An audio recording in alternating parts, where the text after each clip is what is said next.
Terima kasih Anda masih menyaksikan Kompas Petang bersama saya Yasir Nene Ama.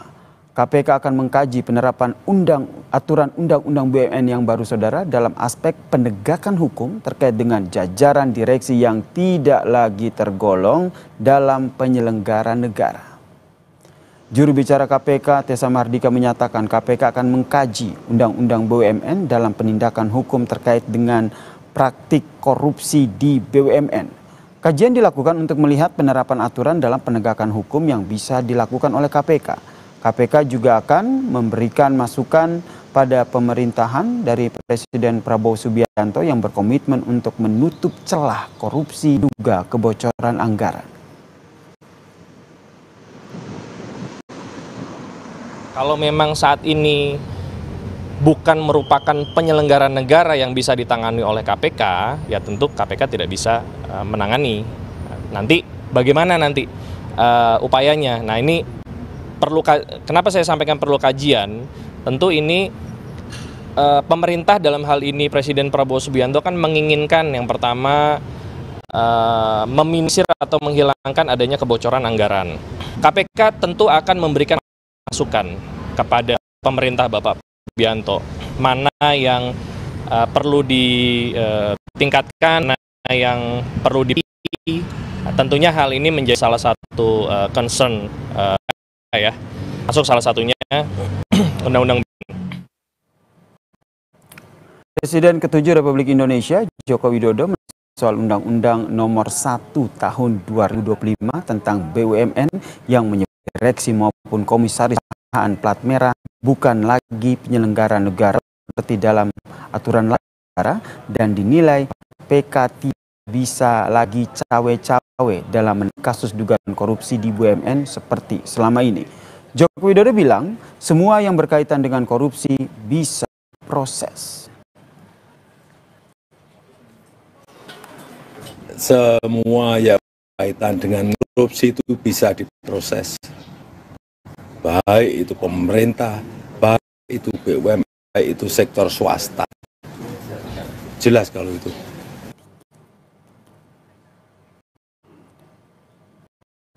Undang-undang BUMN terbaru yang disahkan 24 Februari 2025 dalam pasal 3X ini ayat menyebut orang dan juga pegawai badan merupakan penyelenggara negara. Kemudian pasal 9G disebutkan juga bahwa anggota direksi, dewan komisaris dan dewan pengawas BUMN bukan merupakan penyelenggara negara.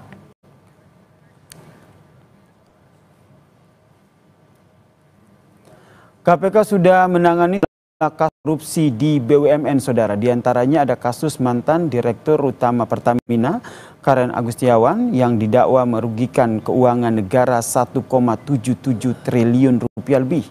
Karen divonis 9 penjara dan denda setengah miliar rupiah dalam sidang Tipikor pada Juni tahun lalu.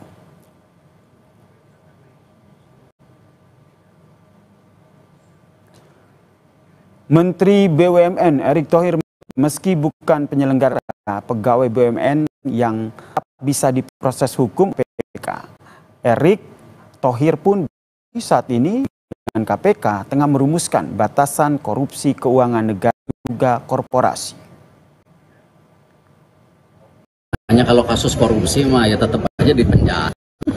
Nggak ada hubungannya lah. Kalau pihak yang melakukan kasus korupsi tidak ada hubungan dengan isu payung hukum bukan penyelenggara. Korupsi ya korupsi, nggak ada hubungan. Ya. Kalau korupsi, berarti KPK ya kalau korupsi ya korupsi, hubungan dengan penyelenggara atau tidak penyelenggara jelas. Kalau korupsi jelas. Yang justru dengan KPK dan pihak kejaksaan mendefinisi ya seperti apa yang namanya kerugian negara atau kerugian korporasi.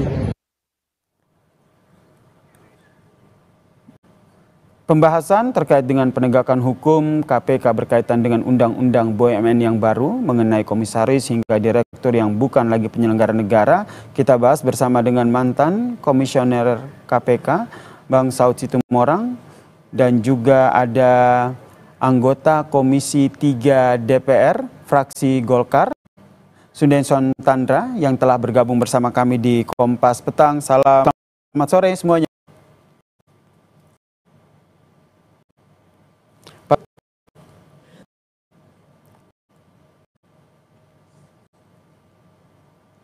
Kami akan membahas terkait dengan undang-undang BUMN yang baru. Apakah ini akan mengganggu KPK dalam mengusut kasus korupsi direksi hingga komisaris? Telah bergabung bersama kami di Kompas Petang, saudara. Mantan Komisioner KPK, Pak Saud Situmorang. Selamat sore, Pak Saud. Selamat sore. Pak Saud, ini ada undang-undang baru yang diartikan secara sederhana ini KPK tidak bisa lagi menyentuh tindak pidana para komisaris direksi yang ada di BUMN karena dianggap bukan lagi penyelenggara negara. Apa tanggapan Anda? Ya, banyak paradoksnya ya undang-undang itu. Sejak awal saya komen podcast juga. Di antaranya itu sangat bertentangan dengan Undang-Undang Dasar 45 pasal 23 huruf E itu ya. Di situ kan nggak ada yang nggak bisa diaudit di negeri ini oleh BPK. Itu tugas BPK ada di Undang-Undang Dasar 45. Jadi kalau kita bicara kemudian di undang-undang itu juga ada bicara efisiensi, bicara good governance, itu paradoks semua isinya. Nggak ada yang bisa nggak diaudit di negeri ini. Ada orang bilang katanya tuh kekayaan negara yang dipisahkan. Kan udah ada putusan MK juga, kekayaan negara yang dipisahkan juga itu harus diaudit. Jadi apa yang dimaksud di undang-undang itu good governance, dia nggak paham juga good governance. Good governance itu transparansi, audit dan seterusnya.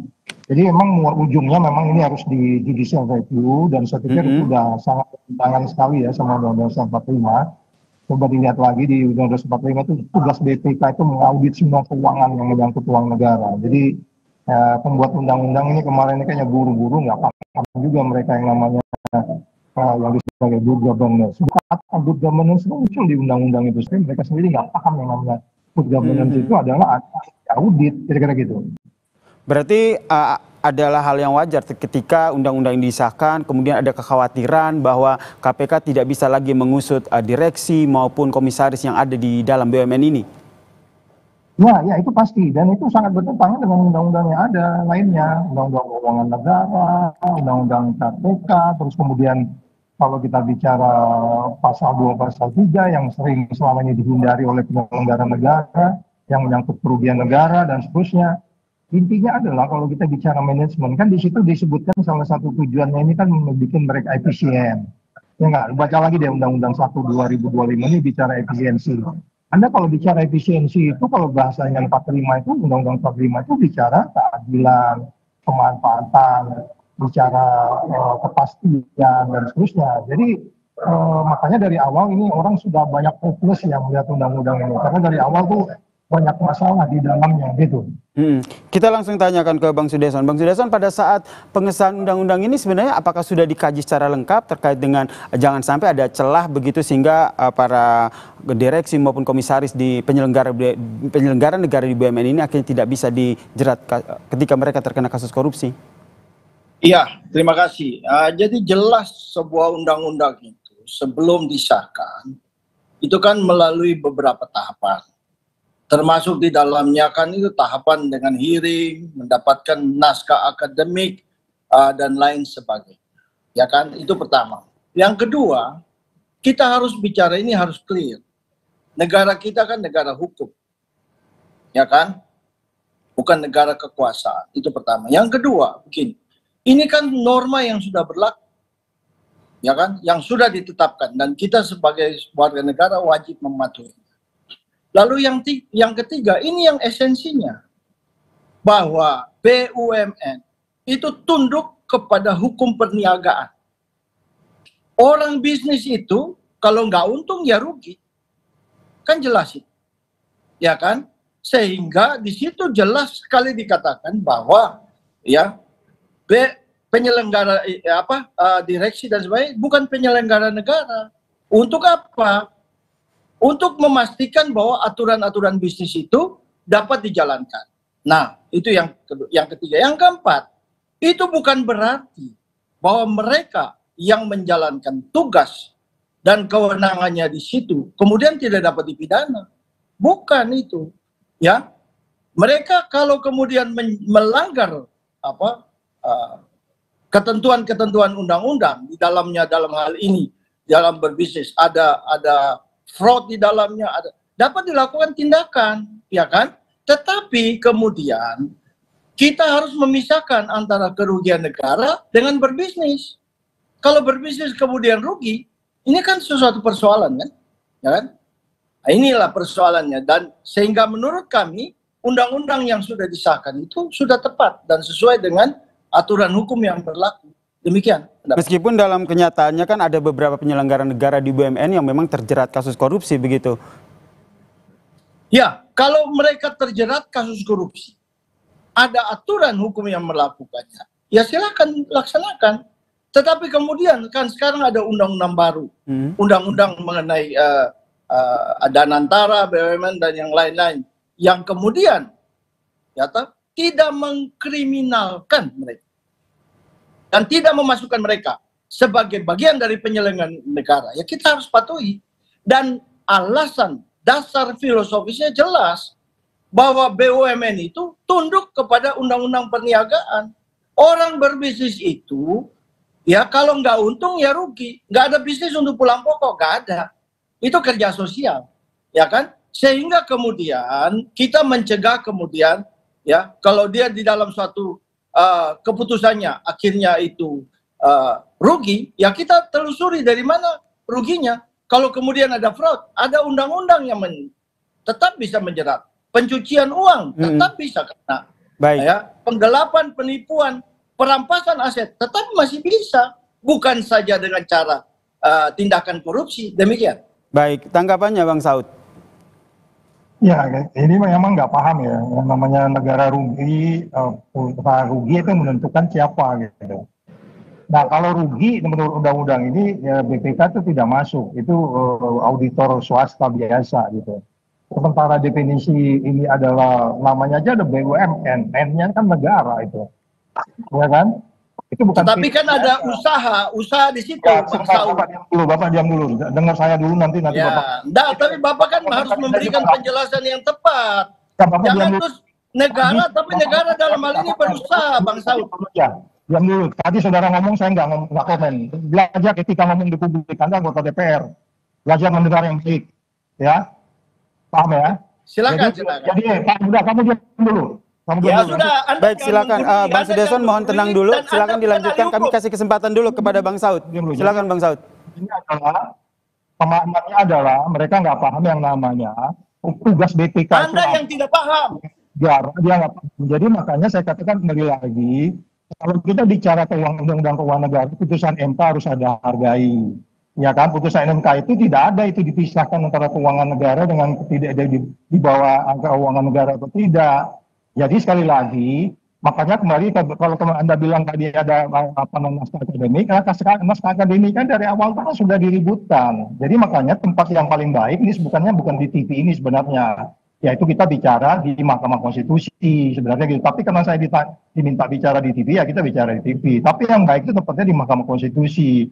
Bahwa karena ada di situ pelanggaran di dalam Undang-Undang 45 pasal 23E yang mengatakan bahwa tidak ada yang bisa tidak diaudit oleh BPK. BPK itu ada di Undang-Undang 45, Anda harus paham itu. Itu dulu sementara. Silakan menanggapi. Silakan Bang Sudeson. Ya, jadi begini, dasar saya sampaikan itu, Bang Saud itu supaya paham. Badan usaha milik negara, memang milik negara tetapi menjalankan usaha. Pada saat menjalankan usaha, badan itu tunduk kepada hukum perniagaan.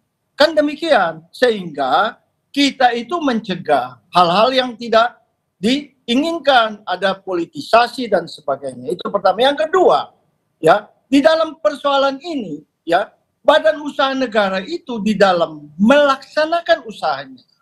Bisa saja rugi, bisa saja untung. Ya kan? Nah inilah ini. Kemudian yang ketiga ini, Bang Saud ini kan seorang anggota KPK, mantan anggota KPK. Beliau itu harus tunduk pada hukum. Undang-undang ini sudah berlaku. Siapapun harus tunduk kepada undang-undang ini, gitu loh. Sehingga kalau itu kemudian ada keberatan dari masyarakat seperti Bang Saud ini, Ya forumnya adalah di Mahkamah Konstitusi. Silakan gitu. Bang Sudesson, saya ingin kita mendudukan dulu secara sederhana. Jika undang-undang ini sudah diterapkan dalam sebuah pelaksanaan begitu, ketika seorang pimpinan baik itu komisaris maupun direksi mengambil sebuah keputusan, namun dalam implementasinya keputusan tersebut akhirnya merugikan negara, itu berarti tidak bisa dijerat dengan undang-undang ataupun tidak bisa diselidiki oleh KPK. Ya jelas tidak bisa, karena jelas undang-undang sudah mengatakan bahwa direksi dan yang lainnya itu bukan penyelenggara negara. Kan begitu. Ya jelas tidak bisa. Tapi demikian bukan berarti bahwa mereka tidak bisa dikenakan hukuman. Kalau mereka melakukan pencurian, penipuan, penggelapan, pencucian uang, bisa dilakukan. Ya kan? Jangan lupa juga saya nggak tahu ini masih berlaku nggak. Undang-undang nomor 4 tahun 1980 itu mengenai suap swasta, ya itu bisa dikenakan kalau memang undang-undang itu masih berlaku. Mohon maaf ya, saya sudah tidak mengikuti, ya toh.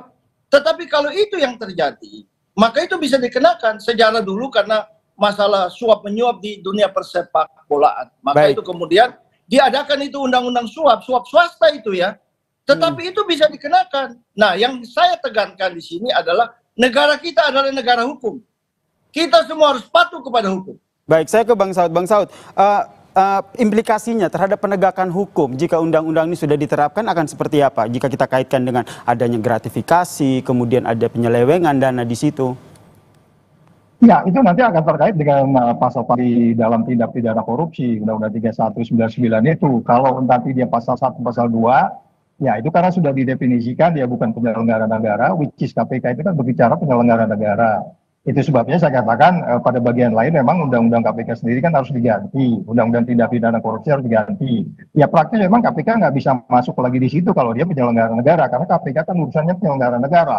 Ya kalau swasta itu kejaksaan, kepolisian tuh suap menyuap atau katakanlah yang lain-lain juga menyangkut perbuatan curang, pemerasan dan selanjutnya urusannya bisa dilakukan di luar daripada KPK, karena dia tidak penyelenggara negara lagi, itu bukan urusan KPK.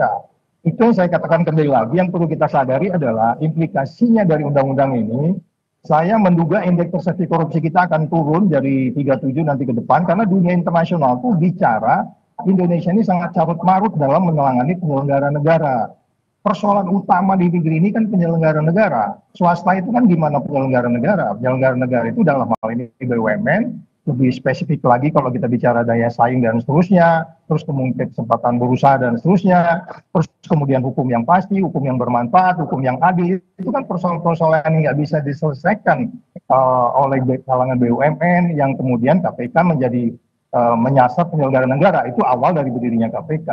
Jadi kalau kemudian tanya tadi implikasinya, ya memang KPK nggak bisa nangani lagi karena ini bukan penyelenggara negara. Inilah yang saya katakan dimulainya bencana ini ke depan, karena bagaimanapun banyak undang-undang lain yang tidak konsis dengan aturan ini, undang-undang keuangan negara, tugas-tugas BPK dan seterusnya. Nah itu menjadi sangat bertentangan dengan isi dari Undang-Undang 1 2025. Karena kalau baca isi Undang-Undang 1 2025 itu di situ semua menyangkut prinsip-prinsip good governance. Good governance itu, check and balance-nya itu harus sangat transparan, akuntabel, bebas dari konflik kepentingan. Dan salah satu isi dari kepengurusan itu aja, coba aja mantan presiden yang disebut-sebut terkait dengan korupsi aja ada di pengurusan di Danantara itu sendiri. Jadi itu banyak kontroversinya gitu loh. Itu yang diributkan, makanya mintalah judicial review, dan ini sekarang judicial review sudah jalan, tinggal kita tunggu saja. Apakah kemudian MK ini juga masuk angin, ya kita tunggu aja gitu, Mas. Baik, kita tunggu ya, kita tunggu hasilnya seperti apa terkait dengan hal ini. Terima kasih mantan Komisioner KPK, Bang Saud Situmorang, dan juga ada anggota Komisi 3 DPR fraksi Golkar, Bang Sudesson Tandra yang telah bergabung bersama kami di Kompas Petang. Salam sehat semuanya. Salam sehat. Dan saudara, usai jeda Kompas Petang akan kembali dengan informasi